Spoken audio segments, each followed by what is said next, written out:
If you don't understand investing, you are probably losing money every single year, even if you are faithfully saving money in the bank. Here is why. Imagine you saved 100,000 3 or 4 years ago. The money is still the same 100,000 today, but can it buy the quantity of rice, bread, cooking gas or fuel? Absolutely not. That's because inflation quietly reduces the purchasing power of your money. Now imagine if instead of leaving that money idle, you had invested it wisely somewhere. Rather than losing value, your money could have been working for you and growing over time.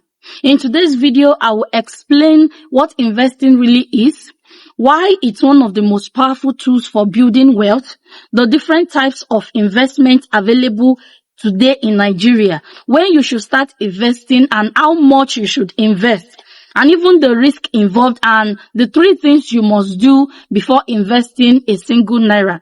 If you've always wanted to invest but didn't know where to start, then this video is for you. My name is Pastor Helen and welcome to this beginner-friendly investing series. On this channel, I teach practical financial principles that help ordinary people build wealth, escape financial struggles, and make smarter money decisions. So over the next few videos, I'll be teaching you the fundamentals of investing. From what investing actually means to where beginners can start, and the different types of investments available, the mistakes to avoid, and how to invest wisely in Nigeria. The purpose of this series is not to force you to invest. No. My goal is to give you the knowledge you need to make informed financial decisions. As always, this video is for educational purposes only and should not be taken as a financial advice. Now, let's get started. Here is something that may surprise you. Many Nigerians are already investors. They just don't realize it. If you're working in a company and money is being deducted every month for your pension, you are already investing. If you have a retirement savings account under Nigeria's pension system, that's an investment. If you pay into certain life insurance or investment-linked insurance policies, that's also a form of investing. But here is the difference I want you to know today. With many of these investments, you don't have complete control. And I do say never put your life on the line for what you don't have control over. And in most cases, you can't simply wake up tomorrow and decide, I want to withdraw my money because I need it. You often have to wait until retirement or meet certain conditions before accessing the funds. So what I'll be teaching you in this series is another side of investing, one where you have more control over your money. You decide how much to invest, you decide when to invest, and depending on the type of investment, you may even decide when to withdraw your money. So understanding both approaches will help you become a better investor. So what exactly is investing? Investing simply means putting your money into something today with the expectation that it will become more valuable in the future. In other words, instead of allowing your money to sit idle, you put it to work. You buy assets that have potential to grow in value over time or generate income for you. Just let's think about it this way. When you go to work every morning, you are working to earn money. Investing is now making your money go to work for you. While you are sleeping, while you are at work, while you are spending your time with your family, your investments can continue growing. That's one of the biggest secrets many wealthy people understand. They don't depend only on their salaries or their income. They build assets that continue producing income. People invest for many reasons, but I want you to know in this video that 2 reasons stand above all others. And number 1 is people invest for financial security. Let's be honest, almost everyone wants financial freedom. Most people dream of reaching a point where money is no longer a daily source of stress. Investing is one of the most effective ways to build long-term wealth because of something we call compound growth. Here is how it works. Suppose you invest 100,000 naira. Over time, that investment earns returns. So instead of spending those returns, they remain invested and begin earning returns as well. Now, your money is making money. And the money your money is making is also making its own money. And this process continues year after year. That is why people who start investing early often accumulate far more wealth than those who wait. The second reason is inflation. Inflation simply means that the cost of living keeps increasing. Prices don't remain the same forever. Think about everyday life in this our Nigeria. A few years ago, families could buy a loaf of bread for around 350 naira or 400 naira. Today, depending on where you live and the brand, that same loaf may now cost maybe 1,000 naira or even more. The same thing has happened to rice, cooking gas, transport fares, school fees, even crate of egg. Now imagine you kept 100,000 in your wardrobe, or you left it untouched somewhere in a regular savings account for several years. The amount may still be 100,000 naira, but what that money can actually buy has reduced significantly. That's simply what inflation means. Now, let's also imagine a different scenario. Instead of leaving that 100,000 naira idle, you invested it and earned an annual return over several years. So instead of still having that 100,000, your investment may have grown to around maybe 180,000 or 200,000 or even more, depending on the investment and the market performance. Now your money has a much better chance of keeping up with rising prices. That is one of the greatest benefits of investing. It doesn't just help your money grow. It helps protect the purchasing power of your money. So instead of watching your money lose value every year, you give it an opportunity to grow alongside or even faster than the rising cost of living. Now, don't misunderstand me. I am not saying you should never save money in a bank. Savings are extremely important. In fact, everyone should have savings for emergencies, saved in a high interest yielding account. But if your long-term goal is to build wealth, saving alone is usually not enough. That's where investing comes in. Now that you understand what investing is and why it is important, let's talk about the different types of investments available. One thing I want you to understand is this: not all investments are the same. Every investment has its own level of risk. It has its own level of potential return and time frame. Some are suitable for beginners. Some require more knowledge and experience. Some are relatively safer. Others can make you a lot of money, but they can also make you lose a lot of money if you don't know what you are doing. Let's look at some of the most common investment options in Nigeria. Number one is pension investment. As I mentioned earlier, if you are employed and your employer contributes to your retirement savings account under Nigeria's contributory pension scheme, you are already investing. Your pension fund administrator, which is we call them PFA, invest that money on your behalf until retirement. You don't choose the individual investments yourself. You don't do that. But your money is being invested. Number two type of investment option is stock, which we call shares. A stock simply means owning a small part of a company. For example, imagine buy shares in companies like Dangote Cement, MTN Nigeria, GT Co, Zenith Bank, or Bua Foods. As those companies grow and make profit, the value of your shares may increase.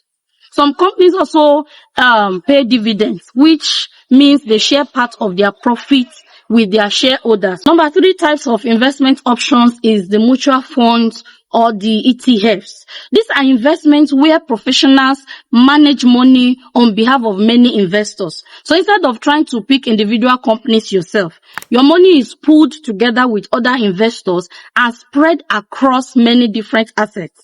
So this makes it easier for beginners because your risk is more diversified if you go into this. Number four type is treasury bills and government bonds. These are investments where you lend money to the government and in return, the government agrees to pay you interest over a period.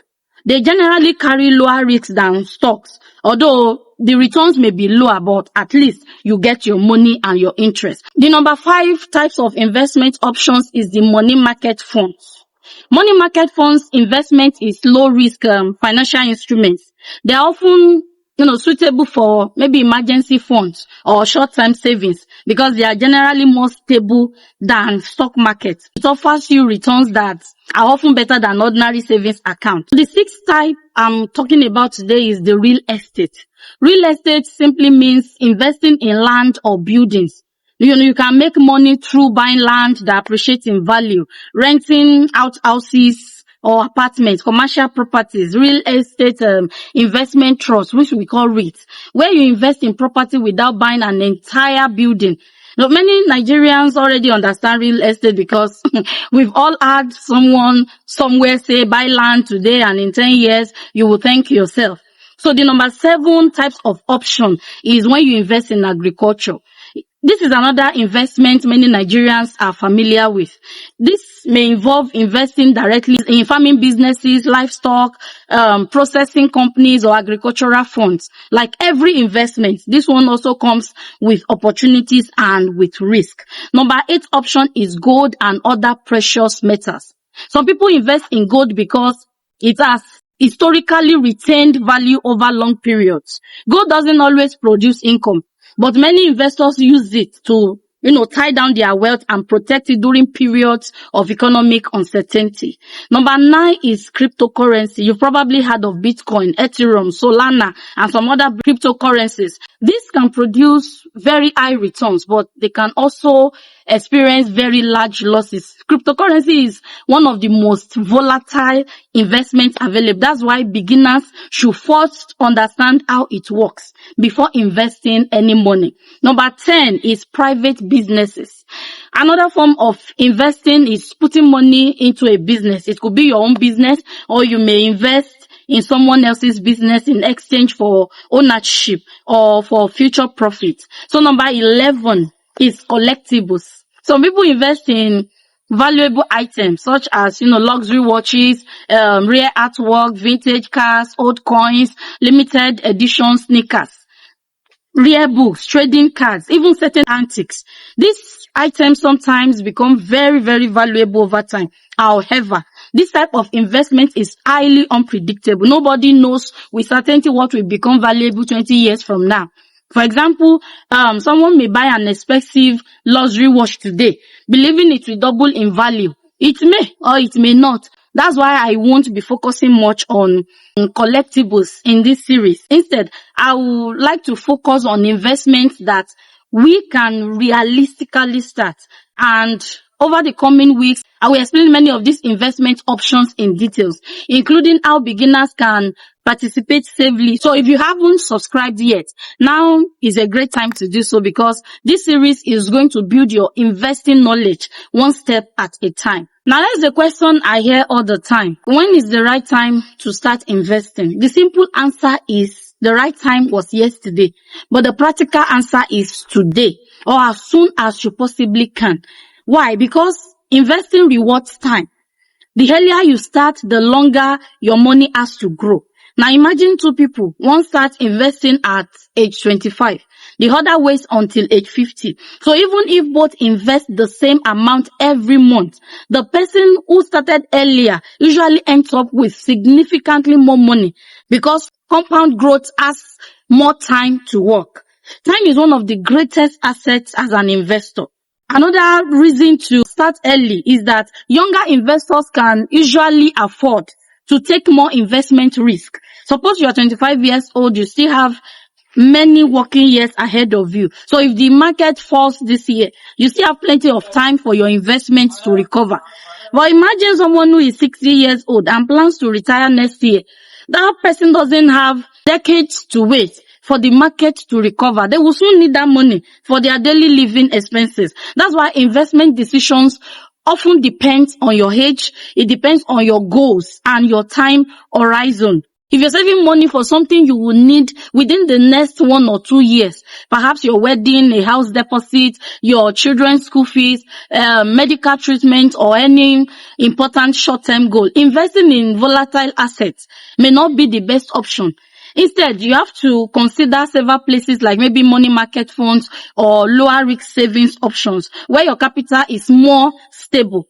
Remember, investments like stocks can go up today and come down tomorrow. So if you're forced to withdraw during a market downturn, you could lose money. That's why investing works best with money you can leave untouched for several years. Now, before you rush off to open an investment account, I personally believe every beginner should meet 3 important conditions. These 3 steps can make your investment journey much smoother and reduce, unnecessary financial stress. Number 1 thing you should do is pay off your high interest debt first.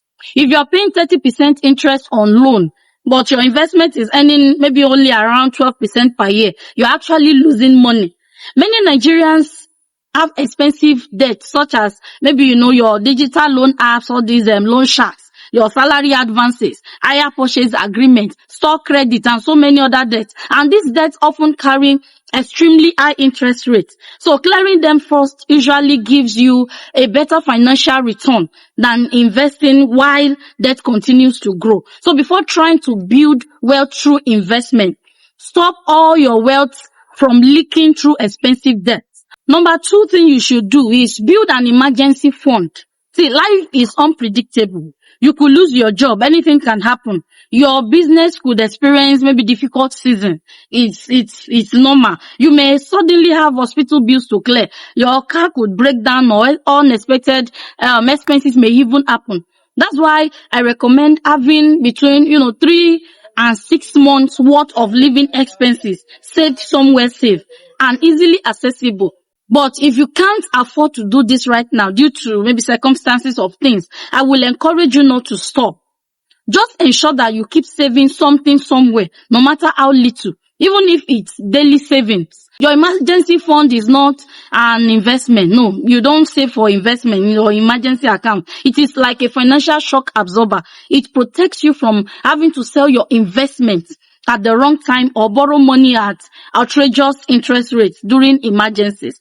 So number 3, only invest money you can leave alone for several years. This is one mistake many beginners make, which I also made. They invest money today, then 3 months later, they need it urgently, and they are forced to withdraw it, even sometimes when the market is down. So investing requires patience. Markets naturally move up and down. Some months your portfolio may even be negative. Those times, don't panic. Don't check your investment apps every hour. Don't let temporary market movements scare you. I invested some amount of money about a year ago. The money was meant for my business actually, so I couldn't afford to lose it, which reduced my risk tolerance to 0. And I got really, really scared. At the end of the day, to cut the long story short, I sold during market downturn. And the painful part was that the market changed drastically after about 2 days, after I had sold out, and I lost significant amount of money. So historically, many quality investments have rewarded patient investors over the long term. That's why investing should be viewed as a marathon and not a sprint. Now let's answer another question that almost every beginner asks. How much should I invest? You've probably had financial experts say this to you, like you should invest 20% of your income whenever you receive salary. Invest. If you can genuinely afford to do that, it is fantastic. But let's be realistic. We are living in a time when many Nigerians are dealing with food prices, higher transport costs, increasing school fees, electricity bill, rent, and many other financial pressures. So if you cannot invest 20% right now, don't feel discouraged. In fact, I have never placed myself on a percentage. I just invest what I can afford at a time. So my advice is very simple. Invest as much as comfortably you can afford. Notice I said comfortably. Don't invest money that will keep you awake at night. Don't invest your rent. Don't invest your children's school fee. Don't invest money you will need next month. The purpose of investing is to improve your financial future. It is not to create today's financial crisis for you. So once you've invested your money, allow it to do its work. Avoid checking your portfolio every single day. I was an offender in this regard in the past when I just started. So the market will go up. The market will come down. This is completely normal. That's completely normal. Long-term investing usually requires patience. Now, some people will say, Helen, I don't have money to invest. My question is always, who told you investment is only for the rich? One of the biggest misconceptions people have is believing they must have hundreds of thousands or even millions of naira before they can begin investing. I know some school of thought teaches that, but that simply isn't true.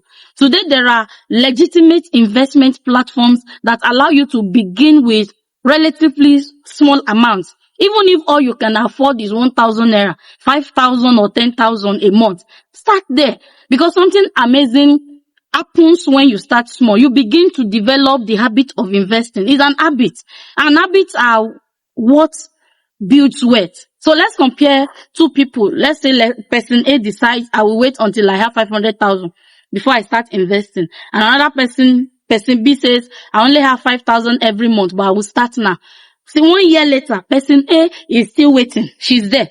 And person B has invested consistently for 12 months. Not only has person B built discipline, but their money has also had 12 extra months to begin growing. So never underestimate small beginnings.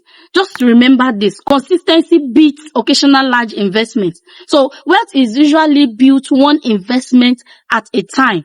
Now let's talk about something many people are afraid of. And the word is risk. R-I-S-K. Whenever people hear the word investing, they immediately think, what if I lose my money? And that's a fair concern. The truth is, every investment carries some level of risk. No honest financial educator should tell you otherwise. Some investments are riskier than others. For example, a treasury bill is generally less risky than cryptocurrency. A diversified mutual fund is less risky than putting all your money in one newly listed company. So understanding risk helps you make wiser investment decisions. The goal is not to avoid all risk. The goal is to manage the risk wisely. So how do you reduce your risk? Number one is diversify your investments. So it simply means not putting all your egg in one basket. Number two method of reducing risk is to use only licensed investment platforms. See, this point is extremely important. Before investing with any company, make sure it is properly licensed and regulated. In Nigeria, all investment companies should be regulated by the appropriate authorities, such as the Securities and Exchange Commissions where applicable. So don't simply invest because someone posted screenshots of profits on Facebook or on WhatsApp or on TikTok or on Instagram or Telegram. Don't invest because your friend says, everybody is making money there. This one is the new update. Do your own research. Verify the company. Check whether they are licensed. Ask questions. Read reviews. Understand exactly how the investment works. Remember, see, if a company is operating illegally and disappears with investors' money, recovering your money may be extremely difficult. And it's not, you can't recover it. So please protect yourself before investing. Number three is you should be careful of investment scams. As this investing series grows, many of you will probably begin seeing adverts online. People promising unbelievable returns. You may hear statements like invest 100,000 today and receive 300,000 next week. The income is guaranteed daily profit. Double your money in 30 days. Whenever you hear promises like this, be extremely careful. In investing, high returns usually come with high risk. If someone promises huge profit with absolutely no risk, that's usually a warning sign. Remember this simple rule. If it sounds too good to be true, it probably isn't true. So before we end today's video, let me leave you with this thought. Many people believe the secret to becoming wealthy is simply earning more money. But that's only part of the story. The truth is, there are people earning hundreds of thousands of naira every month who are still struggling financially. And there are others with more modest income who are quietly building wealth year after year. The difference is not always how much they earn. Very often is what they do with what they earn. You can spend every naira you make, or you can allow part of it to start building your future. So that's what investing is all about. It's not a get rich quick scheme. No, it's not. It's not gambling. It's not magic. is a long-term strategy for building wealth and protecting yourself against inflation. So it's also a chance to give your future self more financial options. And here is something I don't want you to forget. You don't have to know everything before you start. I don't know anything before I started doing it. Every successful investor was once a beginner. There was a time they didn't know what a stock was. There was a time they didn't understand mutual funds. There were times they were afraid of losing money. The difference is that they decided to learn instead of allowing fear to stop them. That's exactly why I'm creating this series. I don't want investors to sound like a language only economists understand. I want to break it down into simple practical lessons that everybody can understand and apply. So don't feel overwhelmed if some of these concepts are still new to you. We are going to take this journey one step at a time. And by the end of this series, you will have much more better understanding of how investing works, the opportunities available in it, the risk involved, and how to make wiser financial decisions. Now that you understand what investing is, the next question becomes, where exactly should you invest your money? Should you buy shares? Should you invest in mutual funds? Are treasury bills better than real estate? Well, what is cryptocurrency? How do you know which investment is right for your financial goals? That's exactly what we are going to discuss in the next video. If you haven't subscribed to the channel, this is the best time to do so because every video in this series builds on previous one. So if you skip one, you will miss an important part of the foundation. If this video has helped you understand investing a little better, I'd like you to do 3 things for me. First, click the like button. It tells the YouTube that this video is valuable and helps reach more people who need this financial education. Second thing is subscribe to the channel and turn the notification bell so you don't miss the remaining videos in this investing series. Number 3, share this video with at least one person. Share it with a friend, a colleague, your spouse, your siblings, anyone who wants to become financially smarter. We are not just talking about money. We are learning how to create financial freedom, one lesson at a time. So thank you so much for watching. My name is Pastor Helen once again. I'll see you in the next video. Until then, keep learning, keep growing. And remember this, don't just work for money. Learn how to make your money work for you. God bless you.